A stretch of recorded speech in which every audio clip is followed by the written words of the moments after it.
Hello everyone, welcome back to the channel. Let me show you how you can easily build a responsive website in Webflow. Now all we need to do is to log into our Webflow account. If you haven't already, just go ahead and create a account. This is free, so you can go ahead and sign in via an email. Now once that you have opened up Webflow and logged in, then you should be able to see some form of dashboard right here. So let's go ahead and add a new site by clicking on this right here. And then there are multiple templates that you can go ahead and choose from. Now this is all to your preference. So just go ahead and choose a template. So say for example, let's take a look at this one right here.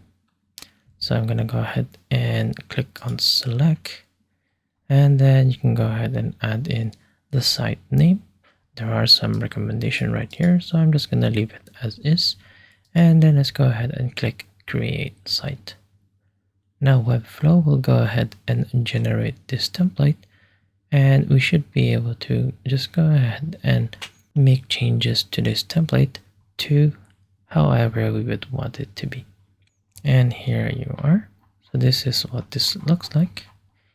And in terms of making this website responsive, if you go ahead and take a look, you can actually view these in different versions of different gadgets or devices that you want to use. So say for example, as a mobile, you can go ahead and see what this looks like, and just go ahead and set up your Webflow website.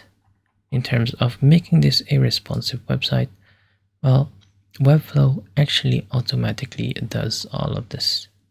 And there you are. I hope that you have found this tutorial useful. See you guys next time.